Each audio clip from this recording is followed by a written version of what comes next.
ਸਤਿ ਸ਼੍ਰੀ ਅਕਾਲ। ਤੁਸੀਂ ਵੇਖ ਰਹੇ ਹੋ ਪੰਜਾਬ ਮੇਲ USA TV। ਮੈਂ ਹਾਂ ਸੰਜੀਵ ਯਸ਼ ਖੰਨਾ। ਖਬਰਾਂ ਦੇ ਬੁਲੇਟਿਨ ਦੇ ਵਿੱਚ ਸਵਾਗਤ। ਖਬਰਾਂ ਦੇ ਬੁਲੇਟਿਨ ਦੇ ਸਪਾਂਸਰ ਨੇ ਰੀਅਲਟਰ ਗੁਰਜਤਿੰਦਰ ਸਿੰਘ ਰੰਧਾਵਾ। ਹਰ ਤਰ੍ਹਾਂ ਦੀ ਪ੍ਰਾਪਰਟੀ ਖਰੀਦਣ ਅਤੇ ਵੇਚਣ ਲਈ ਤੁਸੀਂ ਉਹਨਾਂ ਨੂੰ ਸੰਪਰਕ ਕਰੋ। ਸਕਰੀਨ ਤੇ ਫਲੈਸ਼ ਹੋਏ ਨੰਬਰ ਤੇ ਪੇਸ਼ ਨੇ ਚੋਣਵੀਆਂ ਖਬਰਾਂ। H1B ਵੀਜ਼ਾ ਰਜਿਸਟ੍ਰੇਸ਼ਨ ਪ੍ਰਕਿਰਿਆ ਬਦਲੇਗਾ ਅਮਰੀਕਾ, ਭਾਰਤੀਆਂ ਨੂੰ ਹੋਵੇਗਾ ਫਾਇਦਾ। ਅਮਰੀਕਾ H1B ਵੀਜ਼ਾ ਪ੍ਰਣਾਲੀ ਵਿੱਚ ਧੋਖਾਧੜੀ ਵਧੀ, ਕੇਸ ਦਰਜ ਕਰਨ ਦੀ ਤਿਆਰੀ। ਅਮਰੀਕਾ ਘਰ ਵਿੱਚ ਵੜ ਕੇ ਤਾਬੜਤੋੜ ਫਾਇਰਿੰਗ, 8 ਸਾਲ ਦੇ ਬੱਚੇ ਸਮੇਤ 5 ਦੀ ਮੌਤ। ਅਮਰੀਕਾ ਵਿੱਚ ਗੋਲੀਬਾਰੀ ਤੇ ਨਹੀਂ ਲੱਗ ਰਹੀ ਰੋਕ, ਨਿਊ ਔਰਲੀਅਨਜ਼ ਰੈਸਟੋਰੈਂਟ ਵਿੱਚ ਫਾਇਰਿੰਗ, ਵੇਟਰ ਦੀ ਮੌਤ, ਇੱਕ ਸੈਲਾਨੀ ਜ਼ਖਮੀ। ਅਮਰੀਕੀ ਯੂਨੀਵਰਸਿਟੀ ਦੇ ਵਿਦਿਆਰਥੀ ਤੇ ਹਮਲਾ ਤੇ ਨਸਲੀ ਟਿੱਪਣੀ ਕਰਨ ਦੇ ਮਾਮਲੇ ਵਿੱਚ 4 ਗ੍ਰਿਫਤਾਰ। ਅਮਰੀਕਾ ਵਿੱਚ ਮਾਲ ਗੱਡੀ ਪਟੜੀ ਤੋਂ ਲੱਥੀ, 2 ਡੱਬੇ ਦਰਿਆ ਵਿੱਚ ਡੁੱਬੇ। American petroleum and convenience store association ਦਾ 9ਵਾਂ ਟ੍ਰੇਡ ਸ਼ੋਅ ਕਾਮਯਾਬੀ ਨਾਲ ਸੰਪੰਨ।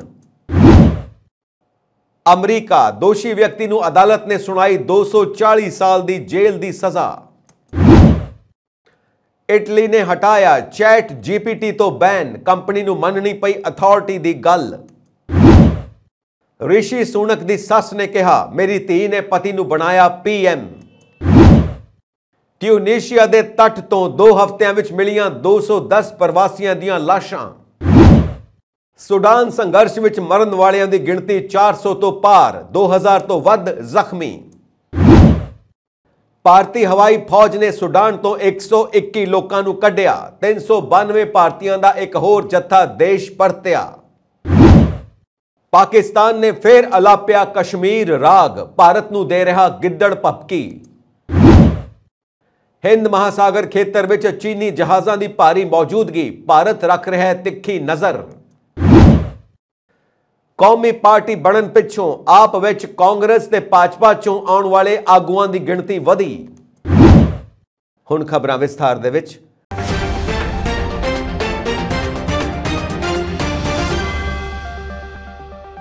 ਅਮਰੀਕੀ ਸੰਘੀ ਏਜੰਸੀ ਨੇ ਕੁਝ ਕੰਪਨੀਆਂ ਵੱਲੋਂ ਦੁਰਵਰਤੋਂ ਅਤੇ ਧੋਖਾਦਹੀ ਦਾ ਪਤਾ ਲਗਾਉਣ ਤੋਂ ਬਾਅਦ H1B ਵੀਜ਼ਾ ਰਜਿਸਟ੍ਰੇਸ਼ਨ ਪ੍ਰਕਿਰਿਆ ਆਧੁਨਿਕ ਬਣਾਉਣ ਦੀ ਯੋਜਨਾ ਦਾ ਐਲਾਨ ਕੀਤਾ ਹੈ। ਅਜਿਹਾ ਇਸ ਲਈ ਕੀਤਾ ਜਾ ਰਿਹਾ ਹੈ ਤਾਂ ਜੋ ਕੁਸ਼ਲ ਵਿਦੇਸ਼ੀ ਮੁਲਾਜ਼ਮਾਂ ਲਈ ਵਕਾਰੀ ਵੀਜ਼ਾ ਪ੍ਰਦਾਨ ਕਰਨ ਦੀਆਂ ਸੰਭਾਵਨਾਵਾਂ ਨੂੰ ਵਧਾਇਆ ਜਾ ਸਕੇ। ਅਮਰੀਕੀ ਨਾਗਰਿਕਤਾ ਅਤੇ ਇਮੀਗ੍ਰੇਸ਼ਨ ਸੇਵਾ ਨੇ ਕਿਹਾ ਕਿ ਵਿੱਤੀ ਸਾਲ 2023 ਅਤੇ 2024 H1B ਵੀਜ਼ਾ ਕੈਪ ਸੀਜ਼ਨ ਦੇ ਸਬੂਤ ਦੇ ਆਧਾਰ ਤੇ ਪਹਿਲਾਂ ਹੀ ਧੋਖਾਦਹੀ ਦੀ ਜਾਂਚ ਕਰ ਚੁੱਕਾ ਹੈ। ਨਾਲ ਹੀ ਜਿਨ੍ਹਾਂ ਪਟੀਸ਼ਨਕਾਰਾਂ ਵਿੱਚ ਗੜਬੜੀ ਪਾਈ ਗਈ ਹੈ ਉਹਨਾਂ ਨੂੰ ਅਸਵੀਕਾਰ ਅਤੇ ਰੱਦ ਕਰ ਦਿੱਤਾ ਗਿਆ ਹੈ। ਇਸ ਸਾਲ ਕੰਪਿਊਟਰ ਵੱਲੋਂ ਲਾਟਰੀ ਵਿੱਚ H1B ਵੀਜ਼ਾ ਲਈ 7,80,884 ਅਰਜ਼ੀਆਂ ਆਈਆਂ ਨੇ, ਜੋ ਪਿਛਲੇ ਸਾਲਾਂ ਨਾਲੋਂ ਬਹੁਤ ਜ਼ਿਆਦਾ ਨੇ।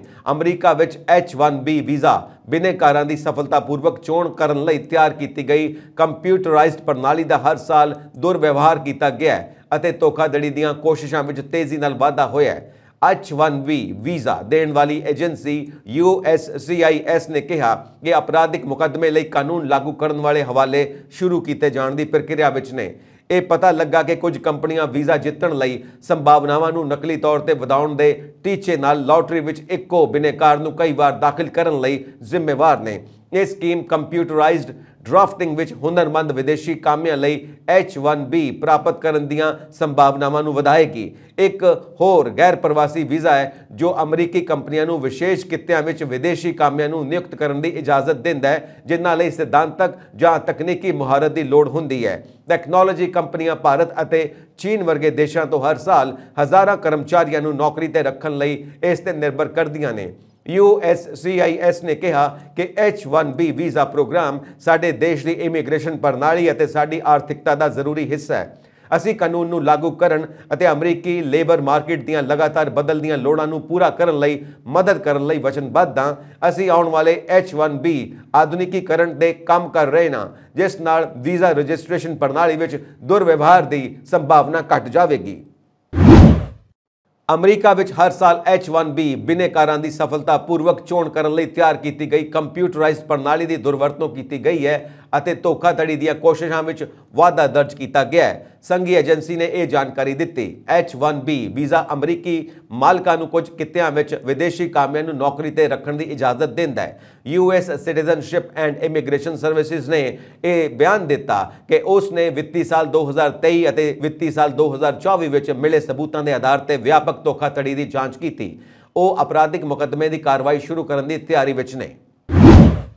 ਅਮਰੀਕਾ ਦੇ ਟੈਕਸਾਸ ਸੂਬੇ ਦੇ ਕਲੀਵਲੈਂਡ ਵਿੱਚ ਇੱਕ ਵਿਅਕਤੀ ਨੇ ਰਾਈਫਲ ਕੱਢ ਕੇ ਆਪਣੇ ਗੁਆਂਢੀਆਂ ਤੇ ਗੋਲੀਬਾਰੀ ਕਰ ਦਿੱਤੀ, ਜਿਸ ਕਾਰਨ ਇੱਕ 8 ਸਾਲ ਦੇ ਬੱਚੇ ਸਮੇਤ 5 ਲੋਕਾਂ ਦੀ ਮੌਤ ਹੋ ਗਈ। ਅਧਿਕਾਰੀਆਂ ਨੇ ਸ਼ਨੀਵਾਰ ਨੂੰ ਇਹ ਜਾਣਕਾਰੀ ਦਿੱਤੀ। ਉਹਨਾਂ ਦੱਸਿਆ ਕਿ ਇਹ ਘਟਨਾ ਸ਼ੁੱਕਰਵਾਰ ਰਾਤ ਨੂੰ ਉਸ ਸਮੇਂ ਵਾਪਰੀ ਜਦੋਂ ਘਰ ਦੇ ਪਿਛਲੇ ਪਾਸੇ ਗੋਲੀਬਾਰੀ ਕਰਨ ਵਾਲੇ ਵਿਅਕਤੀ ਨੂੰ ਉਸ ਦੇ ਗੁਆਂਢੀਆਂ ਨੇ ਗੋਲੀਬਾਰੀ ਬੰਦ ਕਰਨ ਲਈ ਕਿਹਾ, ਕਿਉਂਕਿ ਉਹ ਉਸ ਸਮੇਂ ਸੌਣ ਦੀ ਕੋਸ਼ਿਸ਼ ਕਰ ਰਹੇ ਸਨ।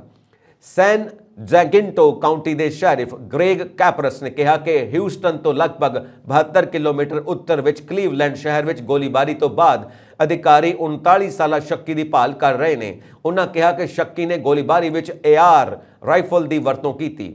ਕੈਪਰਸ ਨੇ ਕਿਹਾ ਕਿ ਇੱਕ ਬਹਿਸ ਤੋਂ ਬਾਅਦ ਪੀੜਤ ਦੇ ਪਰਿਵਾਰਕ ਮੈਂਬਰ ਇੱਕ ਗੁਆਂਢੀ ਦੀ ਕੰਧ ਤੱਕ ਚਲੇ ਗਏ ਅਤੇ ਸ਼ੱਕੀ ਨੂੰ ਗੋਲੀਬਾਰੀ ਬੰਦ ਕਰਨ ਲਈ ਕਿਹਾ। ਕੈਪਰਸ ਦੇ ਅਨੁਸਾਰ ਸ਼ੱਕੀ ਨੇ ਜਵਾਬ ਦਿੱਤਾ ਕਿ ਇਹ ਉਸ ਦਾ ਪਰਿਸਰ ਸੀ। ਮਰਨ ਵਾਲਿਆਂ ਵਿੱਚ 3 ਔਰਤਾਂ ਵੀ ਸ਼ਾਮਿਲ ਨੇ।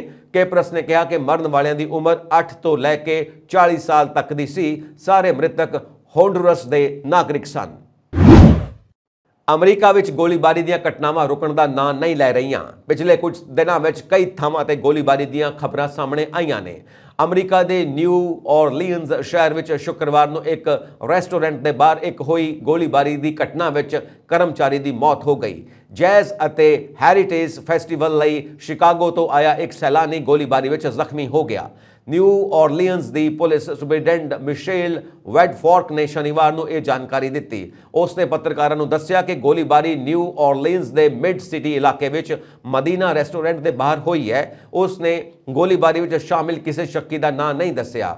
ਵੁੱਡਫੋਕ ਨੇ ਕਿਹਾ ਕਿ ਪੁਲਿਸ ਦਾ ਮੰਨਣਾ ਹੈ ਕਿ 2 ਹਮਲਾਵਰਾਂ ਨੇ ਵੇਟਰ ਨੂੰ ਨਿਸ਼ਾਨਾ ਬਣਾਇਆ। ਗੋਲੀਬਾਰੀ ਵਿੱਚ ਮਾਰੇ ਗਏ ਵੇਟਰ ਦੀ ਪਛਾਣ 23 ਸਾਲਾ ਹਿਲਬਰਟ ਵਾਕਰ 3rd ਵਜੋਂ ਹੋਈ ਹੈ। ਵੁੱਡਫੋਕ ਨੇ ਦੱਸਿਆ ਕਿ ਗੋਲੀਬਾਰੀ ਦੌਰਾਨ ਨਿੱਜੀ ਸੁਰੱਖਿਆ ਗਾਰਡ ਨੇ ਜਵਾਬੀ ਕਾਰਵਾਈ ਕੀਤੀ। ਹਾਲਾਂਕਿ ਜਵਾਬੀ ਗੋਲੀਬਾਰੀ ਵਿੱਚ ਹਮਲਾਵਰ ਨੂੰ ਕੋਈ ਸੱਟ ਨਹੀਂ ਲੱਗੀ। ਵੁੱਡਫੋਕ ਨੇ ਕਿਹਾ ਕਿ ਸ਼ਿਕਾਗੋ ਦੀ 54 ਸਾਲਾ ਔਰਤ ਜੈਜ਼ ਫੈਸਟ ਲਈ ਜਾ ਰਹੀ ਸੀ ਅਤੇ ਆਪਣੇ ਦੋਸਤ ਦਾ ਜਨਮਦਿਨ ਮਨਾਉਣ ਲਈ ਰੈਸਟੋਰੈਂਟ ਆਈ ਸੀ ਜਦੋਂ ਉਸ ਨੂੰ ਗੋਲੀ ਮਾਰ ਦਿੱਤੀ ਗਈ। ਤੁਹਾਨੂੰ ਦੱਸ ਦਈਏ ਕਿ ਨਿਊ ਔਰਲੀਨਜ਼ ਸ਼ਹਿਰ ਸੈਰ ਸਪਾਟੇ ਲਈ ਜਾਣਿਆ ਜਾਂਦਾ ਹੈ। ਗੋਲੀਬਾਰੀ ਦੀ ਘਟਨਾ ਦੌਰਾਨ ਸ਼ਹਿਰ ਵਿੱਚ ਗੋਲੀਬਾਰੀ ਦਾ ਅਲਾਰਮ ਵੱਜ ਗਿਆ। ਘਟਨਾ ਤੋਂ ਬਾਅਦ ਰੈਸਟੋਰੈਂਟ ਨੇ ਐਲਾਨ ਕੀਤਾ ਕਿ ਇਹ ਸ਼ਨੀਵਾਰ ਅਤੇ ਐਤਵਾਰ ਨੂੰ ਬੰਦ ਰਹੇਗਾ। ਇੱਥੇ ਨਿਊ ਔਰਲੀਨਜ਼ ਦੇ ਮੇਅਰ ਲਾਟੋਆ ਕੈਂਟਰਲ ਨੇ ਪੀੜਤਾਂ ਪ੍ਰਤੀ ਹਮਦਰਦੀ ਪ੍ਰਗਟ ਕੀਤੀ ਹੈ।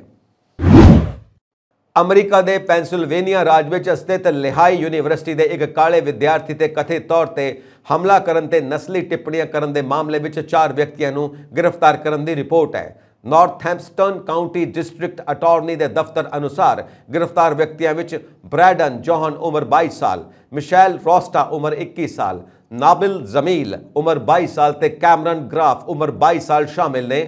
ਇਹਨਾਂ ਵਿਰੁੱਧ ਵੱਖ-ਵੱਖ ਦੋਸ਼ ਆਇਦ ਕੀਤੇ ਗਏ ਨੇ, ਜਿਨ੍ਹਾਂ ਵਿੱਚ ਹਮਲਾ ਕਰਨ, ਲੁੱਟਮਾਰ ਤੇ ਪਰੇਸ਼ਾਨ ਕਰਨ ਵਰਗੇ ਦੋਸ਼ ਸ਼ਾਮਿਲ ਨੇ। ਡਿਸਟ੍ਰਿਕਟ ਅਟਾਰਨੀ ਵੱਲੋਂ ਜਾਰੀ ਪ੍ਰੈਸ ਬਿਆਨ ਅਨੁਸਾਰ ਇਹਨਾਂ 4 ਦਾ ਯੂਨੀਵਰਸਿਟੀ ਨਾਲ ਕੋਈ ਸੰਬੰਧ ਨਹੀਂ ਹੈ। ਡਿਸਟ੍ਰਿਕਟ ਅਟਾਰਨੀ ਟੈਰੀ ਹੌਕ ਨੇ ਕਿਹਾ ਕਿ ਨਾਰਥਹੈਂਪਟਨ ਕਾਉਂਟੀ ਵਿੱਚ ਇਸ ਕਿਸਮ ਦੇ ਭੱਦੇ ਵਿਵਹਾਰ ਲਈ ਕੋਈ ਜਗ੍ਹਾ ਨਹੀਂ ਹੈ ਤੇ ਅਜਿਹੇ ਮਾਮਲਿਆਂ ਵਿੱਚ ਸ਼ਾਮਿਲ ਵਿਅਕਤੀਆਂ ਨੂੰ ਸਿੱਟੇ ਭੁਗਤਣੇ ਪੈਣਗੇ। ਉਹਨਾਂ ਕਿਹਾ ਕਿ ਯੂਨੀਵਰਸਿਟੀ ਕੈਂਪਸ ਵਿੱਚ ਵਿਦਿਆਰਥੀਆਂ ਨੂੰ ਸੁਰੱਖਿਅਤ ਮਹਿਸੂਸ ਕਰਨ ਦਾ ਅਧਿਕਾਰ ਹੈ। ਅਮਰੀਕਾ ਦੇ ਰਾਜ ਵਿਸਕਾਂਸਿਨ ਦੇ ਦੱਖਣ ਪੱਛਮ ਵਿੱਚ ਇੱਕ ਮਾਲ ਗੱਡੀ ਪਟੜੀ ਤੋਂ ਉਤਰ ਗਈ ਤੇ ਉਸ ਦੇ 2 ਡੱਬੇ ਮਿਸੀਸਿਪੀ ਦਰਿਆ ਵਿੱਚ ਜਾ ਡਿੱਗੇ। ਗੱਡੀ ਦੇ ਆਪਰੇਟਰ ਅਨੁਸਾਰ ਅਮਲੇ ਦੇ ਇੱਕ ਮੈਂਬਰ ਨੂੰ ਸੱਟਾਂ ਲੱਗੀਆਂ ਨੇ, ਜਿਸ ਨੂੰ ਡਾਕਟਰੀ ਸਹਾਇਤਾ ਦਿੱਤੀ ਗਈ ਹੈ। BNSF ਰੇਲਵੇ ਅਨੁਸਾਰ ਗੱਡੀ ਡੀ ਸੋਟੋ ਪਿੰਡ ਨੇੜੇ ਸਥਾਨਕ ਸਮੇਂ ਅਨੁਸਾਰ ਦੁਪਹਿਰ 12:15 ਤੇ ਆਸ-ਪਾਸ ਪਟੜੀ ਤੋਂ ਉਤਰੀ। ਕੋਈ ਦਰਜਨ ਦੇ ਕਰੀਬ ਕੰਟੇਨਰ ਪਟੜੀ ਤੋਂ ਉਤਰੇ। ਰੇਲਵੇ ਨੇ ਕਿਹਾ ਕਿ ਹਾਦਸੇ ਦੇ ਕਾਰਨ ਹੀ ਜਾਂਚ ਕੀਤੀ ਜਾ ਰਹੀ ਹੈ। ਕ੍ਰਾਈਫੋਰਡ ਕਾਉਂਟੀ ਐਮਰਜੈਂਸੀ ਮੈਨੇਜਮੈਂਟ ਮਾਹਿਰ ਮਾਰਕ ਮਾਇਰ ਅਨੁਸਾਰ ਗੱਡੀ ਖਤਰਨਾਕ ਸਮੱਗਰੀ ਲਿਜਾ ਰਹੀ ਸੀ, ਪਰੰਤੂ ਜੋ ਕੰਟੇਨਰ ਦਰਿਆ ਵਿੱਚ ਡਿੱਗੇ ਨੇ ਉਹਨਾਂ ਵਿੱਚ ਖਤਰਨਾਕ ਸਮੱਗਰੀ ਨਹੀਂ ਹੈ। American petroleum and convenience store association ਵੱਲੋਂ ਟ੍ਰੇਡ ਸ਼ੋਅ ਦਾ ਆਯੋਜਨ ਕੀਤਾ ਗਿਆ। ਮੈਟਸੈਟੋ ਸੈਂਟਰ ਪਲਾਜ਼ਾ ਵਿਖੇ ਹੋਏ ਇਸ ਟ੍ਰੇਡ ਸ਼ੋਅ ਵਿੱਚ 105 ਦੇ ਕਰੀਬ ਵੈਂਡਰਾਂ ਨੇ ਆਪਣੇ ਬੂਥ ਲਾਏ ਜੋ ਕਿ ਵੱਖ-ਵੱਖ ਪ੍ਰੋਡਕਟਸ ਨਾਲ ਸੰਬੰਧਿਤ ਸਨ। ਭਾਰੀ ਗਿਣਤੀ ਵਿੱਚ ਆਏ ਸਟੋਰ ਮਾਲਕਾਂ ਨੇ ਇਹਨਾਂ ਵੈਂਡਰਾਂ ਤੋਂ ਜਿੱਥੇ ਵਧੀਆ ਡੀਲਸ ਲਈਆਂ ਉੱਥੇ ਆਪਣੇ ਵਪਾਰ ਨਾਲ ਸੰਬੰਧਿਤ ਬਹੁਤ ਸਾਰੀ ਜਾਣਕਾਰੀ ਹਾਸਲ ਕੀਤੀ। ट्रेड शो की शुरुआत रीबन कट के हुई। इस मौके APCA के डायरैक्टर ਅਤੇ ਹੋਰ ਅਹੁਦੇਦਾਰ हाजिर सन। ट्रेड शो की समाप्ति तो उपरंत पंजाबी के उगे गायक गोल्डन स्टार मलकीत सिंह के शो का आयोजन किया गया। इस शो में स्टोर मालिक परिवार समेत पहुंचे हुए सन। खचाखच भरे हाल में मलकीत सिंह ने अपने बहुत सारे नवे पुराने गीत दर्शकों सामने पेश किए जिसका दर्शकों ने भरपूर आनंद माणिया। कुल मिला के यह समागम कामयाब रहा। अमरीका के इंडियानापोलिस में 4 लोगों का गोली मार के कतल करने के मामले में दोषी ठहराए गए एक व्यक्ति को 240 साल की जेल की सज़ा सुनाई गई है। एक न्यूज़ रिलीज़ मुताबिक फरवरी 2020 के हुई घातक गोलीबारी की घटना में 4 नौजवान मार्सेल विल्स उम्र 20 साल, ब्रैक्सटन फोर्ड उम्र 21 साल, जॉलन रॉबर्ट्स और एक कुड़ी किमारी हंट उम्र 21 साल की मौत हो गई सी। इस मामले में लेसन वॉटकिंस ने कतल और डकैती के नतीजे वजों गंभीर सट्टा पहुंचाने के दोष में मार्च में दोषी करार दिता गया सी। मैरियन काउंटी के वकील रेयान मीयर्स ने न्यूज़ रिलीज़ में कहा 2020 में हुई इस घटना ने सारिਆਂ ਨੂੰ दहला दिता सी। पिछले महीने वाटकिंस नाल दोषी ठहराए गए कैमरन बैंक्स और डेसमंड बैंक ਨੂੰ 220 साल की सज़ा सुनाई गई सी जदों कि एक चौथे दोषी रेड रिग्स एंडरसन ਨੂੰ पिछले साल अक्तूबर में लुट के 4 मामलों में दोषी ठहराया गया सी। उसनू 5 साल जी मुअत्तल सज़ा नाल कुल 35 साल की जेल की सज़ा सुनाई गई सी। प्रधानमंत्री नरेंद्र मोदी के महीनावार रेडियो प्रोग्राम मन की बात के 100वें एडिशन का इत्थे संयुक्त राष्ट्र हैडकुआटर में सीधा प्रसारण किया जाएगा। संयुक्त राष्ट्र में भारत के स्थाई मिशन ने ट्वीट किया, इतिहासिक पल लई तैयार हो जाओ। प्रधानमंत्री मोदी के मन की बात प्रोग्राम के 100वें एडिशन का संयुक्त राष्ट्र हैडकुआटर के ट्रस्टीशिप काउंसिल चैंबर में 30 अप्रैल को सीधा प्रसारण किया जाएगा। मन की बात प्रोग्राम 3 अक्टूबर 2014 को शुरू होया सी अते यह हर महीने के आखिरी एतवार को प्रसारित होता है। कुल 30 मिनट के इस प्रोग्राम का 100वां एडिशन 30 अप्रैल को भारतीय समय अनुसार 11 बजे अते न्यूयॉर्क में शनिवार देर रात 1:30 पर प्रसारित होगा। संयुक्त राष्ट्र हैडकुआटर में सीधा प्रोग्राम का सीधा प्रसारण ऐतिहासिक होगा। भारत के स्थाई मिशन ने कहा, मन की बात एक महीनावार राष्ट्रीय परंपरा बन गई है जो लाखों लोगों को भारत की विकास यात्रा में हिस्सा लैन प्रेरित करता है। न्यूयॉर्क में भारत महावणज दूतघर की भाईचारक संगठनों नाल मिलकर एक विशेष प्रोग्राम दौरान न्यू जर्सी में भारतीय अमरीकियों और प्रवासी भाईचारे के मैंबरों लिए मन की बात की 100वें एडिशन के प्रसारण की व्यवस्था करेगा। ਆਸਟ੍ਰੇਲੀਆ ਦੇ प्रधानमंत्री एंथनी एल्बाइन्स ने देश की सेहत प्रणाली में ਵੱਡੇ पद्धर ਤੇ सुधार का ऐलान किया। एक न्यूज़ एजेंसी की रिपोर्ट मुताबिक शुक्रवार को राज और खेतरी नेतावां नाल मीटिंग तो बाद एल्बाइन्स ने मैडिकेयर देश की यूनीवर्सल हैल्थ केयर स्कीम में सुधार लिए 2.2 बिलियन ऑस्ट्रेलियाई डॉलर 1.4 बिलियन अमरीकी डॉलर के पैकेज का खुलासा किया। उपावां में सेहत के नतीजों को बेहतर बनाने लई डिजिटल सेहत में निवेश करना भी शामिल है। पैकेज बारे दसदियां अल्बाइन्स ने कहा कि 2023 में सेहत उन्होंने सरकार लई तरजीह रहेगी। उन्होंने कहा कि उपावां का यह पैकेज प्राइमरी केयर में फौरी चुनौतियों का हल करेगा, हस्पताल प्रणाली तो दबाव दूर करेगा और लंबे समय के मैडिकेयर सुधारों की नींह रखेगा। चोटी के डॉक्टरों की संस्था ऑस्ट्रेलियन मैडिकल एसोसीएशन वालों शुक्रवार को प्रकाशित की गई एक रिपोर्ट में पाया गया कि ऑस्ट्रेलिया के पब्लिक हस्पतालों की कारगुजारी एक दहाके में सब तो हेठले पद्धर ते है। AMA के प्रधान स्टीव रॉबिनसन ने कहा कि यह उत्साहजनक है कि देश भर दी सरकारां सेहत को तरजीह दे रही ने। ओपन AI दे AI चैट GPT तो इटली में बैन हटा दिता गया। इटली के डाटा प्रोटैक्शन अथॉरिटी एजेंसी और कंपनी ने इसकी पुष्टि की थी। ओपन AI द्वारा चुके गए मुद्दों को संबोधन करने तो बाद चैट GPT को इटली में मुड़ सरगर्म कर दिता गया। दस दईए कि माइक्रोसॉफ्ट कार्प समर्थित ओपन AI दे चैट GPT को मार्च के अखीर में इटली में बैन किया गया सी। ਇਟਲੀ ਦੇ ਡਾਟਾ ਪ੍ਰੋਟੈਕਸ਼ਨ ਅਥਾਰਟੀ, ਜਿਸ ਨੂੰ ਗਾਰੰਟੀ ਦੇ ਨਾਮ ਨਾਲ ਵੀ ਜਾਣਿਆ ਜਾਂਦਾ ਹੈ, ਉਸ ਨੇ ਸੁਰੱਖਿਆ ਕਾਰਨਾਂ ਕਰਕੇ ਚੈਟਬੈਟ ਤੇ ਅਸਥਾਈ ਤੌਰ ਤੇ ਪਾਬੰਦੀ ਲਗਾਈ ਸੀ ਅਤੇ ਆਰਟੀਫਿਸ਼ੀਅਲ ਇੰਟੈਲੀਜੈਂਸ ਐਪ ਦੇ ਪ੍ਰਾਈਵੇਸੀ ਨਿਯਮਾਂ ਦੇ ਸ਼ੱਕੀ ਉਲੰਘਣ ਦੀ ਜਾਂਚ ਸ਼ੁਰੂ ਕਰ ਦਿੱਤੀ ਸੀ, ਜਿਸ ਤੋਂ ਬਾਅਦ ਅਥਾਰਟੀ ਨੇ ਦੇਸ਼ ਵਿੱਚ ਚੈਟਬੈਟ ਨੂੰ ਮੁੜ ਸ਼ੁਰੂ ਕਰਨ ਦੀ ਮਨਜ਼ੂਰੀ ਦੇਣ ਲਈ ਓਪਨ AI ਨੂੰ ਆਪਣੀਆਂ ਚਿੰਤਾਵਾਂ ਨੂੰ ਦੂਰ ਕਰਨ ਲਈ ਐਤਵਾਰ ਤੱਕ ਦੀ ਸਮਾਂ ਮਿਆਦ ਦਿੱਤੀ ਸੀ। ਅਥਾਰਟੀ ਦੇ ਮੁਖੀ ਪਾਸਕੇਲ ਸਟੈਂਡਜ਼ੀਓਨੀ ਨੇ ਪਿਛਲੇ ਹਫ਼ਤੇ ਕਿਹਾ ਸੀ ਕਿ ਇਟਲੀ ਦਾ ਡਾਟਾ ਪ੍ਰੋਟੈਕਸ਼ਨ ਅਧਿਕਾਰੀ ਅਪ੍ਰੈਲ ਦੇ ਅਖੀਰ ਵਿੱਚ ChatGPT ਚੈਟਬੈਟ ਤੋਂ ਪਾਬੰਦੀ ਹਟਾਉਣ ਲਈ ਤਿਆਰ ਹੈ, ਪਰ ਕੰਪਨੀ ਨੂੰ ਏਜੰਸੀ ਦੀਆਂ ਚਿੰਤਾਵਾਂ ਨੂੰ ਦੂਰ ਕਰਨ ਲਈ ਉਪਯੋਗੀ ਕਦਮ ਚੁੱਕਣੇ ਪੈਣਗੇ। ਕੰਪਨੀ ਨੇ ਸ਼ੁੱਕਰਵਾਰ ਨੂੰ ਕਿਹਾ ਕਿ ਉਹ ਆਪਣੀ ਪ੍ਰਾਈਵੇਸੀ ਨੀਤੀ ਅਤੇ users content opt out form ਦੀ ਜ਼ਿਆਦਾ ਵਿਜ਼ਿਬਿਲਿਟੀ ਪ੍ਰਦਾਨ ਕਰੇਗੀ। ਕੰਪਨੀ ਦੇ ਬੁਲਾਰੇ ਨੇ ਕਿਹਾ ਕਿ ਇਹ ਯੂਰਪੀ ਸੰਘ ਦੇ ਯੂਜ਼ਰਸ ਨੂੰ ਆਪਣੇ ਮਾਡਲਾਂ ਨੂੰ ਟ੍ਰੇਨ ਕਰਨ ਲਈ ਵਿਅਕਤੀਗਤ ਡਾਟਾ ਦੇ ਇਸਤੇਮਾਲ ਤੇ ਇਤਰਾਜ਼ ਕਰਨ ਦੇ ਆਪਣੇ ਅਧਿਕਾਰ ਦੀ ਵਰਤੋਂ ਕਰਨ ਲਈ ਇੱਕ ਨਵਾਂ ਰੂਪ ਵੀ ਪ੍ਰਦਾਨ ਕਰੇਗਾ। ਫੋਰਮ ਵਿੱਚ ਉਹਨਾਂ ਲੋਕਾਂ ਦੀ ਲੋੜ ਹੁੰਦੀ ਹੈ ਜੋ ਪ੍ਰਸੰਗਿਕ ਸੰਕੇਤਾਂ ਰਾਹੀਂ ਡਾਟਾ ਪ੍ਰੋਸੈਸਿੰਗ ਦੇ ਸਬੂਤ ਸਣੇ ਵਿਸਤ੍ਰਿਤ ਵਿਅਕਤੀਗਤ ਜਾਣਕਾਰੀ ਪ੍ਰਦਾਨ ਕਰਨਾ ਚਾਹੁੰਦੇ ਨੇ। ਕਿਸੇ ਨੇ ਸੱਚ ਹੀ ਕਿਹਾ ਕਿ ਇੱਕ ਆਦਮੀ ਦੀ ਕਾਮਯਾਬੀ ਪਿੱਛੇ ਔਰਤ ਦਾ ਹੱਥ ਹੁੰਦਾ ਹੈ। ਇਹ ਕਥਨ ਬ੍ਰਿਟੇਨ ਦੇ ਭਾਰਤੀ ਮੂਲ ਦੇ ਪ੍ਰਾਈਮ ਮਿਨਿਸਟਰ ਦੀ ਪਤਨੀ ਆਕਾਸ਼ਤਾ ਮੂਰਤੀ ਤੇ ਸਟ੍ਰਿਕ ਬੈਠਦਾ ਹੈ। ਦਰਅਸਲ IT ਦਿੱਗਜ ਇਨਫੋਸਿਸ ਦੇ ਚੇਅਰਪਰਸਨ ਅਤੇ ਬ੍ਰਿਟੇਨ ਦੇ ਪ੍ਰਧਾਨ ਮੰਤਰੀ ਰਿਸ਼ੀ ਸੁਨਕ ਦੀ ਸੱਸ ਸੁਧਾ ਮੂਰਤੀ ਨੇ ਕਿਹਾ ਕਿ ਉਹਨਾਂ ਦੀ ਧੀ ਆਕਾਸ਼ਤਾ ਮੂਰਤੀ ਨੇ ਆਪਣੇ ਪਤੀ ਨੂੰ ਪ੍ਰਧਾਨ ਮੰਤਰੀ ਬਣਾਇਆ ਹੈ। ਸੁਧਾ ਮੂਰਤੀ ਦੀ ਇੱਕ ਵੀਡੀਓ ਸੋਸ਼ਲ ਮੀਡੀਆ ਤੇ ਵਾਇਰਲ ਹੋਈ ਹੈ, ਜਿਸ ਵਿੱਚ ਉਹਨਾਂ ਨੇ ਇਹ ਕਿਹਾ ਕਿ ਉਹਨਾਂ ਦੀ ਧੀ ਨੇ ਆਪਣੇ ਪਤੀ ਰਿਸ਼ੀ ਸੁਨਕ ਨੂੰ ਬ੍ਰਿਟੇਨ ਦਾ ਪ੍ਰਧਾਨ ਮੰਤਰੀ ਬਣਾਇਆ। ਉਹਨਾਂ ਕਿਹਾ, ਮੇਰਾ ਜਵਾਈ ਪੰਜਾਬੀ ਹੈ, ਉਸ ਦੇ ਪੂਰਵਜ 150 ਸਾਲਾਂ ਤੋਂ ਇੰਗਲੈਂਡ ਵਿੱਚ ਵਸੇ ਹੋਏ ਨੇ। ਉਹ ਇੱਕ ਧਾਰਮਿਕ ਵਿਅਕਤੀ ਹੈ। ਵਿਆਹ ਤੋਂ ਬਾਅਦ ਉਹ ਵੀਰਵਾਰ ਨੂੰ ਵਰਤ ਰੱਖਦਾ ਹੈ। ਉਹ ਉਸ ਦੀ ਪਤਨੀ ਦੇ ਪ੍ਰਭਾਵ ਕਾਰਨ ਹੁੰਦਾ ਹੈ। ਦੇਖੋ ਇੱਕ ਪਤਨੀ ਆਪਣੇ ਪਤੀ ਨੂੰ ਕਿਵੇਂ ਬਦਲ ਸਕਦੀ ਹੈ। ਉਹਨਾਂ ਅੱਗੇ ਕਿਹਾ, ਮੈਂ ਆਪਣੇ ਪਤੀ ਨੂੰ ਕਾਰੋਬਾਰੀ ਬਣਾਇਆ, ਪਰ ਮੇਰੀ ਧੀ ਨੇ ਆਪਣੇ ਪਤੀ ਨੂੰ ਬ੍ਰਿਟੇਨ ਦਾ ਪ੍ਰਧਾਨ ਮੰਤਰੀ ਬਣਾਇਆ। ਇਨਫੋਸਿਸ ਦੇ ਸੰਸਥਾਪਕ ਨਾਰਾਇਣ ਮੂਰਤੀ ਦਾ ਪਰਿਵਾਰ ਮੰਤਰਾਲਿਆ ਦੇ ਗੁਰੂ ਰਾਘਵੇਂਦਰ ਪਰਮ ਭਗਤ ਹੈ। ਨਾਰਾਇਣ ਮੂਰਤੀ ਨੇ ਵੀਰਵਾਰ ਨੂੰ ਇਨਫੋਸਿਸ ਦੀ ਸ਼ੁਰੂਆਤ ਕੀਤੀ ਸੀ। ਸੁਧਾ ਮੂਰਤੀ ਨੇ ਕਿਹਾ ਕਿ ਰਿਸ਼ੀ ਸੁਨਕ ਨੇ ਨਾਰਾਇਣ ਮੂਰਤੀ ਦੇ ਪਰਿਵਾਰ ਵਿੱਚ ਵੀਰਵਾਰ ਨੂੰ ਦਿੱਤੇ ਗਏ ਮਹੱਤਵ ਨੂੰ ਨੇੜਿਓਂ ਦੇਖਿਆ ਸੀ ਅਤੇ ਗੁਰੂ ਰਾਘਵੇਂਦਰ ਬਾਰੇ ਵੀ ਜਾਣਿਆ। ਸੁਧਾ ਮੂਰਤੀ ਨੇ ਇਹ ਵੀ ਸਾਂਝਾ ਕੀਤਾ ਕਿ ਉਹ ਹਰ ਸੋਮਵਾਰ ਵਰਤ ਰੱਖਦੀ ਹੈ, ਪਰ ਉਹਨਾਂ ਦਾ ਜਵਾਈ ਵੀਰਵਾਰ ਨੂੰ ਵਰਤ ਰੱਖਦਾ ਹੈ। ਸੁਧਾ ਮੂਰਤੀ ਨੇ ਇਹ ਵੀ ਸਾਂਝਾ ਕੀਤਾ ਕਿ ਕੁਝ ਸਮੇਂ ਬਾਅਦ ਉਹ ਉਹਨਾਂ ਨੂੰ ਮੰਤਰਾਲਿਆ ਲੈ ਕੇ ਆਵੇਗੀ। ਟਿਊਨੀਸ਼ੀਆ ਦੇ ਤੱਟ ਰੱਖਕਾਂ ਦਾ ਕਹਿਣਾ ਹੈ ਕਿ ਉਹਨਾਂ ਨੇ 2 ਹਫ਼ਤਿਆਂ ਵਿੱਚ ਗੈਰ ਕਾਨੂੰਨੀ ਪ੍ਰਵਾਸੀਆਂ ਦੀਆਂ ਲਗਭਗ 210 ਲਾਸ਼ਾਂ ਬਰਾਮਦ ਕੀਤੀਆਂ ਨੇ, ਜੋ ਸਮੁੰਦਰ ਦੀਆਂ ਲਹਿਰਾਂ ਨਾਲ ਵਹਿ ਕੇ ਆਈਆਂ ਸਨ। ਪਿਛਲੇ ਕੁਝ ਸਮੇਂ ਵਿੱਚ ਇਸ ਇਲਾਕੇ ਵਿੱਚ ਅਜਿਹੀਆਂ ਘਟਨਾਵਾਂ ਵਿੱਚ ਵਾਧਾ ਹੋਇਆ। ਕਿਸੇ ਹੋਰ ਦੇਸ਼ ਵਿੱਚ ਸ਼ਰਨ ਪਾਉਣ ਦੀ ਇੱਛਾ ਨਾਲ ਇਹ ਲੋਕ ਗੈਰ ਕਾਨੂੰਨੀ ਤਰੀਕੇ ਨਾਲ ਟਿਊਨੀਸ਼ੀਆ ਦੇ ਤੱਟ ਨੂੰ ਪਾਰ ਕਰਨ ਦੀ ਕੋਸ਼ਿਸ਼ ਕਰ ਰਹੇ ਸਨ। ਟਿਊਨੀਸ਼ੀਆ ਦੇ ਨੈਸ਼ਨਲ ਗਾਰਡ ਦੀ ਘਰੇਲੂ ਨੌਕਰਾਣੀ ਜ਼ੇਬਾਵਲੀ ਦੇ ਅਨੁਸਾਰ ਲਾਸ਼ਾਂ ਦੀ ਮੁੱਢਲੀ ਜਾਂਚ ਤੋਂ ਸੰਕੇਤ ਮਿਲ ਰਹੇ ਨੇ ਕਿ ਪ੍ਰਵਾਸੀ ਉਪ ਸਹਾਰਾ ਅਫਰੀਕਾ ਤੋਂ ਸਨ।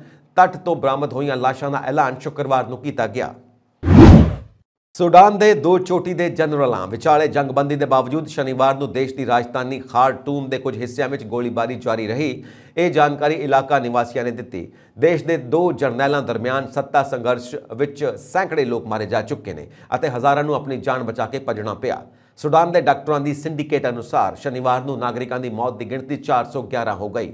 ਸਮੂਹ ਨੇ ਕਿਹਾ ਕਿ ਝੜਪਾਂ ਵਿੱਚ ਹੁਣ ਤੱਕ 2023 ਹੋਰ ਨਾਗਰਿਕ ਜ਼ਖਮੀ ਹੋਏ ਨੇ। ਵਿਵਾਦਗ੍ਰਸਤ ਪੱਛਮੀ ਡਾਰਫੁਰ ਦੀ ਸੂਬਾਈ ਰਾਜਧਾਨੀ ਜੇਨਾ ਸ਼ਹਿਰ ਵਿੱਚ ਹਿੰਸਾ ਵਿੱਚ 99 ਲੋਕਾਂ ਦੀ ਮੌਤ ਹੋ ਗਈ ਹੈ। ਜਨਰਲ ਅਬਦੁਲ ਫਤਾਹ ਬੁਰਹਾਨ ਦੀ ਅਗਵਾਈ ਵਾਲੀ ਸੁਡਾਨ ਦੀ ਫੌਜ ਅਤੇ ਜਨਰਲ ਮੁਹੰਮਦ ਹਮਦਾਨ ਦਗਾਲੋ ਦੀ ਅਗਵਾਈ ਵਾਲੀ ਰੈਪਿਡ ਸਪੋਰਟ ਫੋਰਸ ਵਿਚਾਲੇ ਸੱਤਾ ਸੰਘਰਸ਼ ਨੂੰ ਸੁਡਾਨ ਦੇ ਲੋਕਤੰਤਰੀ ਦੇਸ਼ ਬਣਨ ਦੀਆਂ ਉਮੀਦਾਂ ਤੇ ਪਾਣੀ ਫੇਰ ਦਿੱਤਾ। ਪੂਰਬੀ ਅਫਰੀਕਾ ਦੇਸ਼ਾਂ ਦੇ ਇੱਕ ਸਮੂਹ ਨੇ ਦੋਵਾਂ ਧਿਰਾਂ ਵਿਚਾਲੇ ਗੱਲਬਾਤ ਸ਼ੁਰੂ ਕੀਤੀ ਹੈ ਤੇ ਵਿਚੋਲੇ ਦਾ ਇੱਕ ਸਮੂਹ ਯੋਜਨਾ ਨੂੰ ਅੱਗੇ ਵਧਾ ਰਿਹਾ ਹੈ, ਜਿਸ ਵਿੱਚ ਅਫਰੀਕੀ ਸੰਘ, ਅਮਰੀਕਾ, ਸੰਯੁਕਤ ਅਰਬ ਅਮੀਰਾਤ, ਸਾਊਦੀ ਅਰਬ ਤੇ ਸੰਯੁਕਤ ਰਾਸ਼ਟਰ ਸ਼ਾਮਿਲ ਨੇ। ਭਾਰਤੀ ਹਵਾਈ ਫੌਜ ਦੇ C-130J ਜਹਾਜ਼ ਨੇ ਇੱਕ ਸਾਹਸੀ ਅਭਿਆਨ ਵਿੱਚ ਹਿੰਸਾ ਪ੍ਰਭਾਵਿਤ ਸੁਡਾਨ ਦੀ ਰਾਜਧਾਨੀ ਖਾਰਟੂਮ ਤੋਂ ਲਗਭਗ 40 ਕਿਲੋਮੀਟਰ ਉੱਤਰ ਵਿੱਚ ਸੁਡਾਨ ਦੇ ਵਾਦੀ ਸਯਦਨਾ ਵਿੱਚ ਇੱਕ ਛੋਟੀ ਹਵਾਈ ਪੱਟੀ ਤੋਂ 121 ਲੋਕਾਂ ਨੂੰ ਬਚਾਇਆ। ਅਧਿਕਾਰੀਆਂ ਨੇ ਸ਼ੁੱਕਰਵਾਰ ਨੂੰ ਇਹ ਜਾਣਕਾਰੀ ਦਿੰਦਿਆਂ ਦੱਸਿਆ ਕਿ ਬਚਾਅ ਮੁਹਿੰਮ 27 ਤੇ 28 ਅਪ੍ਰੈਲ ਦੀ ਦਰਮਿਆਨੀ ਰਾਤ ਨੂੰ ਚਲਾਈ ਗਈ ਸੀ। ਹਵਾਈ ਫੌਜ ਦੇ ਅਧਿਕਾਰੀਆਂ ਨੇ ਦੱਸਿਆ ਕਿ ਬਚਾਏ ਗਏ ਲੋਕਾਂ ਵਿੱਚ ਇੱਕ ਗਰਭਵਤੀ ਔਰਤ ਵੀ ਸ਼ਾਮਿਲ ਹੈ। ਹਿੰਸਾਗ੍ਰਸਤ ਸੁਡਾਨ ਚੋਂ ਭਾਰਤੀਆਂ ਨੂੰ ਕੱਢਣ ਦੇ ਅਭਿਆਨ ਨੂੰ ਆਪਰੇਸ਼ਨ ਕਾਵੇਰੀ ਦਾ ਨਾਂ ਦਿੱਤਾ ਗਿਆ ਹੈ। 392 ਨਾਗਰਿਕਾਂ ਦਾ ਇੱਕ ਹੋਰ ਜੱਥਾ ਸ਼ੁੱਕਰਵਾਰ ਨੂੰ ਆਪਰੇਸ਼ਨ ਕਾਵੇਰੀ ਤਹਿਤ ਹਵਾਈ ਫੌਜ ਦੇ C-17 ਜਹਾਜ਼ ਰਾਹੀਂ ਦੇਸ਼ ਪਰਤਿਆ। ਇਸ ਆਪਰੇਸ਼ਨ ਤਹਿਤ ਕੱਢੇ ਗਏ ਭਾਰਤੀ ਨਾਗਰਿਕਾਂ ਨੂੰ ਸੁਡਾਨ ਤੋਂ ਸਾਊਦੀ ਅਰਬ ਦੇ ਸ਼ਹਿਰ ਜੈਦਾਹ ਅਤੇ ਫਿਰ ਉੱਥੋਂ ਭਾਰਤ ਲਿਆਂਦਾ ਗਿਆ। ਵਿਦੇਸ਼ ਮੰਤਰੀ S ਜੈਸ਼ੰਕਰ ਨੇ ਟਵੀਟ ਕੀਤਾ, ਇੱਕ ਹੋਰ C-17 ਜਹਾਜ਼ 392 ਯਾਤਰੀਆਂ ਨੂੰ ਨਵੀਂ ਦਿੱਲੀ ਲੈ ਕੇ ਆਇਆ ਹੈ। ਆਪਰੇਸ਼ਨ ਕਾਵੇਰੀ ਦੇ ਹਿੱਸੇ ਵਜੋਂ 360 ਨਾਗਰਿਕਾਂ ਨੂੰ ਵਪਾਰਕ ਉਡਾਨ ਰਾਹੀਂ ਬੁੱਧਵਾਰ ਨੂੰ ਨਵੀਂ ਦਿੱਲੀ ਲਿਆਂਦਾ ਗਿਆ, ਜਦੋਂ ਕਿ ਦੂਜੇ ਬੈਚ ਵਿੱਚ C-17 ਗਲੋਬ ਮਾਸਟਰ ਵਿੱਚ ਅਗਲੇ ਹੀ ਦਿਨ 246 ਨਾਗਰਿਕਾਂ ਨੂੰ ਮੁੰਬਈ ਲਿਆਂਦਾ ਗਿਆ। ਪਾਕਿਸਤਾਨ ਦੇ ਫੌਜ ਮੁਖੀ ਜਨਰਲ ਆਸਿਮ ਮੁਨੀਰ ਨੇ ਸ਼ਨੀਵਾਰ ਨੂੰ ਕਿਹਾ ਕਿ ਹਥਿਆਰਬੰਦ ਬਲ ਦੇਸ਼ ਦੀ ਰੱਖਿਆ ਕਰਨ ਵਿੱਚ ਪੂਰੀ ਤਰ੍ਹਾਂ ਸਮਰਥ ਨੇ ਅਤੇ ਸ਼ਾਂਤੀ ਦੀਆਂ ਕੋਸ਼ਿਸ਼ਾਂ ਨੂੰ ਕਦੇ ਵੀ ਕਮਜ਼ੋਰੀ ਦੇ ਰੂਪ ਦੇ ਵਿੱਚ ਨਹੀਂ ਦੇਖਿਆ ਜਾਣਾ ਚਾਹੀਦਾ। ਮੁਨੀਰ ਖੈਬਰ ਪਖਤੂਨਖਵਾ ਸੂਬੇ ਦੇ ਐਟਬਾਬਾਦ ਜ਼ਿਲ੍ਹੇ ਵਿੱਚ ਪਾਕਿਸਤਾਨੀ ਮਿਲਟਰੀ ਅਕੈਡਮੀ ਕਾਕੁਲ ਵਿੱਚ ਕੈਡੇਟਾਂ ਨੂੰ ਪ੍ਰੋਸੈਸਿੰਗ ਆਊਟ ਪਰੇਡ ਨੂੰ ਸੰਬੋਧਨ ਕਰ ਰਹੇ ਸਨ। ਉਨ੍ਹਾਂ ਕਿਹਾ ਕਿ ਪਾਕਿਸਤਾਨ ਖੇਤਰ ਵਿੱਚ ਤੇ ਆਪਣੇ ਗੁਆਂਢੀਆਂ ਨਾਲ ਸ਼ਾਂਤੀ ਚਾਹੁੰਦਾ ਹੈ। ਇਸ ਦੌਰਾਨ ਪਾਕਿਸਤਾਨ ਨੇ army chief general Asim Munir ਨੇ ਇੱਕ ਵਾਰ ਫਿਰ ਕਸ਼ਮੀਰ ਰਾਗ ਅਲਾਪਿਆ। ਉਨ੍ਹਾਂ ਪਾਕਿਸਤਾਨ ਮਿਲਟਰੀ ਅਕੈਡਮੀ ਦੀ ਪ੍ਰੋਸੈਸਿੰਗ ਆਊਟ ਪਰੇਡ ਦੌਰਾਨ ਭਾਰਤ ਵਿਰੁੱਧ ਜ਼ਹਿਰ ਉਗਲਿਆ। ਜਨਰਲ ਮੁਨੀਰ ਦੇ ਪਾਕਿਸਤਾਨ ਦੇ ਸਾਬਕਾ ਫੌਜ ਮੁਖੀਆਂ ਵੱਲੋਂ ਦਿੱਤੇ ਬਿਆਨਾਂ ਨੂੰ ਦੁਹਰਾਉਂਦਿਆਂ ਕਿਹਾ ਕਿ ਪਾਕਿਸਤਾਨੀ ਫੌਜ ਕਸ਼ਮੀਰੀ ਲੋਕਾਂ ਦੀ ਹਿਮਾਇਤ ਜਾਰੀ ਰੱਖੇਗੀ। ਉਨ੍ਹਾਂ ਕਸ਼ਮੀਰ ਨੂੰ ਦੁਨੀਆ ਦੇ ਸਭ ਤੋਂ ਵੱਧ ਫੌਜੀ ਸਥਾਨਾਂ 'ਚੋਂ ਇੱਕ ਕਰਾਰ ਦਿੰਦਿਆਂ ਭਾਰਤ ਤੇ ਮਨੁੱਖੀ ਅਧਿਕਾਰਾਂ ਦੀ ਉਲੰਘਣਾ ਦੇ ਝੂਠੇ ਦੋਸ਼ ਵੀ ਲਾਏ। ਫੌਜ ਮੁਖੀ ਨੇ ਕਿਹਾ, ਸ਼ਾਂਤੀ ਲਈ ਸਾਡੀਆਂ ਕੋਸ਼ਿਸ਼ਾਂ ਨੂੰ ਕਦੇ ਵੀ ਕਮਜ਼ੋਰੀ ਦੀ ਨਿਸ਼ਾਨੀ ਵਜੋਂ ਨਹੀਂ ਦੇਖਿਆ ਜਾਣਾ ਚਾਹੀਦਾ। ਸਾਡੇ ਕੋਲ ਆਪਣੀ ਪ੍ਰਭੂਸੱਤਾ ਅਤੇ ਖੇਤਰੀ ਅਖੰਡਤਾ ਦੀ ਰੱਖਿਆ ਕਰਨ ਦੀ ਇੱਛਾ ਅਤੇ ਸਮਰੱਥਾ ਹੈ ਤੇ ਅਸੀਂ ਚੰਗੀ ਤਰ੍ਹਾਂ ਜਾਣਦੇ ਹਾਂ ਕਿ ਅਜਿਹਾ ਕਿਵੇਂ ਕਰਨਾ ਹੈ। ਉਨ੍ਹਾਂ ਕਿਹਾ ਕਿ ਹਥਿਆਰਬੰਦ ਬਲ ਅਗਲੀਆਂ ਪੀੜ੍ਹੀਆਂ ਦੇ ਭਵਿੱਖ ਨੂੰ ਸੁਰੱਖਿਅਤ ਸਥਿਰ ਕਰਨ ਲਈ ਕਿਸੇ ਵੀ ਕੁਰਬਾਨੀ ਤੋਂ ਪਿੱਛੇ ਨਹੀਂ ਹਟਣਗੇ। ਮੁਨੀਰ ਨੇ ਕਿਹਾ ਕਿ ਮੈਂ ਪਾਕਿਸਤਾਨ ਦੇ ਲੋਕਾਂ ਨੂੰ ਭਰੋਸਾ ਦਿਵਾਉਣਾ ਕਿ ਅਸੀਂ ਆਪਣੀ ਪਵਿੱਤਰ ਮਾਤ ਭੂਮੀ ਦੀ ਰੱਖਿਆ ਲਈ ਕੁਰਬਾਨੀਆਂ ਦੇਣ ਤੋਂ ਕਦੇ ਵੀ ਨਹੀਂ ਝਿਜਕਦੇ। ਨੇਵੀ ਦੇ ਮੁਖੀ ਐਡਮਿਰਲ ਆਰ ਹਰੀ ਕੁਮਾਰ ਨੇ ਸ਼ਨੀਵਾਰ ਨੂੰ ਕਿਹਾ ਕਿ ਹਿੰਦ ਮਹਾਸਾਗਰ ਖੇਤਰ ਵਿੱਚ ਚੀਨੀ ਜਹਾਜ਼ਾਂ ਦੀ ਭਾਰੀ ਮੌਜੂਦਗੀ ਹੈ ਅਤੇ ਭਾਰਤ ਸਮੁੰਦਰੀ ਖੇਤਰ ਵਿੱਚ ਆਪਣੇ ਰਾਸ਼ਟਰੀ ਹਿੱਤਾਂ ਦੀ ਰੱਖਿਆ ਲਈ ਖੇਤਰ ਦੇ ਘਟਨਾਕ੍ਰਮ ਤੇ ਤਿੱਖੀ ਨਜ਼ਰ ਰੱਖ ਰਿਹਾ ਹੈ। ਉਨ੍ਹਾਂ ਇੱਥੇ ਇੱਕ ਸੰਮੇਲਨ ਵਿੱਚ ਇਹ ਵੀ ਕਿਹਾ ਕਿ ਭਾਰਤੀ ਜਲ ਸੈਨਾ ਪਾਕਿਸਤਾਨ ਵਿੱਚ ਬੰਦਰਗਾਹਾਂ ਤੇ ਚੀਨੀ ਜਲ ਸੈਨਾ ਦੇ ਵੱਖ-ਵੱਖ ਜਹਾਜ਼ਾਂ ਦੇ ਠਹਿਰਨ ਤੇ ਵੀ ਨਜ਼ਰ ਰੱਖ ਰਿਹਾ ਹੈ। ਖਤਰੇ ਵਿੱਚ ਪੁੱਛੇ ਜਾਣ ਤੇ ਜਲ ਸੈਨਾ ਮੁਖੀ ਦੇ ਰਿਵਾਇਤੀ ਅਤੇ ਗੈਰ ਰਿਵਾਇਤੀ ਦੋਵਾਂ ਤਰ੍ਹਾਂ ਦੇ ਖਤਰਿਆਂ ਤੋਂ ਇਲਾਵਾ ਉੱਭਰ ਰਹੇ ਕੁੱਲ ਹਾਲਾਤ ਤੇ ਚਰਚਾ ਕੀਤੀ। ਉਨ੍ਹਾਂ ਕਿਹਾ ਕਿ ਭਾਰਤੀ ਜਲ ਸੈਨਾ ਦੀ ਭੂਮਿਕਾ ਸਮੁੰਦਰੀ ਖੇਤਰ ਵਿੱਚ ਰਾਸ਼ਟਰੀ ਹਿੱਤਾਂ ਦੀ ਰੱਖਿਆ ਕਰਨ ਦੀ ਹੈ, ਭਾਵੇਂ ਉਹ ਕਿਤੇ ਵੀ ਹੋਵੇ, ਅਤੇ ਉਹ ਖਤਰਿਆਂ ਅਤੇ ਚੁਣੌਤੀਆਂ ਦਾ ਜਾਇਜ਼ਾ ਲੈਂਦੀ ਹੈ। ਜਲ ਸੈਨਾ ਮੁਖੀ ਨੇ ਕਿਹਾ ਕਿ ਆਏ ਦਿਨ ਇਹ ਦੇਖਿਆ ਜਾ ਰਿਹਾ ਹੈ ਕਿ ਸਮੁੰਦਰ ਵਿੱਚ ਕੁਝ ਨਾ ਕੁਝ ਵਿਵਾਦ ਹੋ ਰਿਹਾ ਹੈ। ਉਨ੍ਹਾਂ ਕਿਹਾ ਕਿ ਇਹ ਸੰਘਰਸ਼ ਦੇ ਬਿੰਦੂ ਤੋਂ ਕਾਫੀ ਹੇਠਾਂ ਨੇ, ਪਰ ਟਕਰਾਅ ਦੀ ਸਥਿਤੀ ਬਣਨ ਦੀ ਸੰਭਾਵਨਾ ਤੋਂ ਨਾ ਨਹੀਂ ਕੀਤੀ ਜਾ ਸਕਦੀ। ਪਾਕਿਸਤਾਨ ਵਿੱਚ ਬੰਦਰਗਾਹਾਂ ਤੇ ਚੀਨੀ ਜਲ ਸੈਨਾ ਦੇ ਜਹਾਜ਼ਾਂ ਦੇ ਠਹਿਰਨ ਦੇ ਸਬੰਧ ਵਿੱਚ ਇੱਕ ਸਵਾਲ ਦੇ ਉਨ੍ਹਾਂ ਨੇ ਕਿਹਾ ਕਿ ਇਹ ਜਹਾਜ਼ ਸਿਰਫ ਪਾਕਿਸਤਾਨ ਵਿੱਚ ਹੀ ਨਹੀਂ ਸਗੋਂ ਵੱਖ-ਵੱਖ ਦੇਸ਼ਾਂ ਦੀਆਂ ਬੰਦਰਗਾਹਾਂ ਤੇ ਲੰਗਰ ਪਾ ਰਹੇ ਨੇ। ਐਡਮਿਰਲ ਕੁਮਾਰ ਨੇ ਕਿਹਾ ਕਿ ਪਾਕਿਸਤਾਨੀ ਜਲ ਸੈਨਾ ਬਹੁਤ ਤੇਜ਼ੀ ਨਾਲ ਆਧੁਨਿਕੀਕਰਨ ਕਰ ਰਹੀ ਹੈ ਅਤੇ ਉਹ ਆਪਣੇ ਬੇੜੇ ਵਿੱਚ ਨਵੇਂ ਜੰਗੀ ਬੇੜੇ ਸ਼ਾਮਿਲ ਕਰ ਰਹੀ ਹੈ।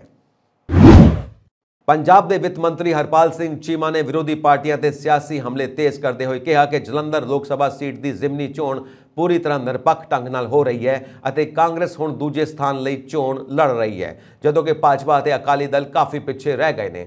ਉਨ੍ਹਾਂ ਦਾਅਵਾ ਕੀਤਾ ਕਿ ਕਾਂਗਰਸ ਸਮੇਤ ਵਿਰੋਧੀ ਨੇਤਾਵਾਂ ਵੱਲੋਂ ਆਮ ਆਦਮੀ ਪਾਰਟੀ ਤੇ ਝੂਠੇ ਦੋਸ਼ ਲਾਏ ਜਾ ਰਹੇ ਨੇ ਕਿ ਜਲੰਧਰ ਵਿੱਚ ਸੱਤਾ ਅਤੇ ਪੈਸੇ ਦੀ ਦੁਰਵਰਤੋਂ ਕੀਤੀ ਜਾ ਰਹੀ ਹੈ, ਪਰ ਅਸਲੀਅਤ ਇਹ ਹੈ ਕਿ ਇਹ ਜ਼ਿਮਨੀ ਚੋਣ ਆਮ ਆਦਮੀ ਪਾਰਟੀ ਦੇ ਵਲੰਟੀਅਰ ਆਪਣੀਆਂ ਜੇਬਾਂ 'ਚੋਂ ਲੜ ਰਹੇ ਨੇ। ਅਸੀਂ ਕਿਸੇ ਵੀ ਤਰ੍ਹਾਂ ਸੱਤਾ ਦੀ ਦੁਰਵਰਤੋਂ ਨਹੀਂ ਕਰ ਰਹੇ। ਆਮ ਆਦਮੀ ਪਾਰਟੀ ਹਾਲਾਂਕਿ ਕੌਮੀ ਪਾਰਟੀ ਬਣ ਚੁੱਕੀ ਹੈ, ਇਸ ਲਈ ਹੋਰ ਪਾਰਟੀਆਂ ਜਿਵੇਂ ਕਾਂਗਰਸ ਤੇ ਭਾਜਪਾ 'ਚੋਂ ਆਪ ਵਿੱਚ ਸ਼ਾਮਿਲ ਹੋਣ ਵਾਲੇ ਨੇਤਾਵਾਂ ਦੀ ਗਿਣਤੀ ਵੱਧ ਚੁੱਕੀ ਹੈ। ਉਨ੍ਹਾਂ ਕਿਹਾ ਕਿ ਕਾਂਗਰਸ, ਭਾਜਪਾ ਅਤੇ ਅਕਾਲੀ ਦਲ ਵਿੱਚ ਪਰਿਵਾਰਵਾਦ ਹਾਵੀ ਹੈ ਅਤੇ ਇਹਨਾਂ ਪਾਰਟੀਆਂ ਵਿੱਚ ਆਮ ਵਰਕਰਾਂ ਨੂੰ ਅੱਗੇ ਆਉਣ ਦਾ ਮੌਕਾ ਨਹੀਂ ਮਿਲਦਾ, ਜਦਕਿ ਪਿਛਲੇ ਸਾਲ ਹੋਈਆਂ ਵਿਧਾਨ ਸਭਾ ਚੋਣਾਂ ਦੇ ਨਤੀਜਿਆਂ ਨੇ ਸਪਸ਼ਟ ਕਰ ਦਿੱਤਾ ਕਿ ਆਮ ਘਰਾਂ ਦੇ ਲੋਕਾਂ ਦਾ ਵੀ ਵਿਧਾਇਕ ਬਣ ਜਾਣਾ ਸੰਭਵ ਹੈ ਅਤੇ ਉਹਨਾਂ ਨੂੰ ਆਪਣਾ ਭਵਿੱਖ ਆਮ ਆਦਮੀ ਪਾਰਟੀ ਵਿੱਚ ਵਿਖਾਈ ਦੇ ਰਿਹਾ ਹੈ। ਉਨ੍ਹਾਂ ਕਿਹਾ ਕਿ ਆਮ ਆਦਮੀ ਪਾਰਟੀ ਸਰਵੇ ਕਰਵਾਉਣ ਤੋਂ ਬਾਅਦ ਟਿਕਟਾਂ ਦਿੰਦੀ ਹੈ। ਆਮ ਆਦਮੀ ਪਾਰਟੀ ਦੇ ਕਨਵੀਨਰ ਅਰਵਿੰਦ ਕੇਜਰੀਵਾਲ ਅਤੇ ਪੰਜਾਬ ਦੇ ਮੁੱਖ ਮੰਤਰੀ ਭਗਵੰਤ ਸਿੰਘ ਮਾਨ ਦਾ ਲੋਕਾਂ ਤੇ ਡੂੰਘਾ ਅਸਰ ਪੈ ਰਿਹਾ ਹੈ, ਜੋ ਭ੍ਰਸ਼ਟਾਚਾਰ ਨੂੰ ਖਤਮ ਕਰਨ ਦੀ ਲੋੜ ਲਈ ਬਹੁਤ ਬਾਖੂਬੀ ਲੜਾਈ ਲੜ ਰਹੇ ਨੇ। ਉਹਨਾਂ ਕਿਹਾ ਕਿ ਮੁੱਖ ਮੰਤਰੀ ਰੋਜ਼ਾਨਾ 2-3 ਥਾਵਾਂ ਦਾ ਦੌਰਾ ਕਰਦੇ ਨੇ ਅਤੇ ਨਾਲ ਹੀ ਆਪਣੇ ਦਫ਼ਤਰ ਵੀ ਜਾਂਦੇ ਨੇ। ਜਲੰਧਰ ਜ਼ਿਮਨੀ ਚੋਣ ਵਿੱਚ ਆਮ ਆਦਮੀ ਪਾਰਟੀ ਦਾ ਪ੍ਰਦਰਸ਼ਨ ਚੰਗਾ ਰਹੇਗਾ। ਹੁਣ ਤੱਕ ਹੋਏ ਚੋਣ ਪ੍ਰਚਾਰ ਵਿੱਚ ਉਸ ਨੇ ਹੋਰ ਪਾਰਟੀਆਂ ਨੂੰ ਕਾਫੀ ਪਿੱਛੇ ਛੱਡ ਦਿੱਤਾ ਹੈ। ਇਹ ਸਨ ਅੱਜ ਦੀਆਂ ਮੁੱਖ ਖਬਰਾਂ। ਹੋਰ ਅਪਡੇਟਸ ਦੇ ਲਈ ਵੇਖਦੇ ਰਹੋ ਪੰਜਾਬ ਮੇਲ USA TV। ਸਤਿ ਸ਼੍ਰੀ ਅਕਾਲ।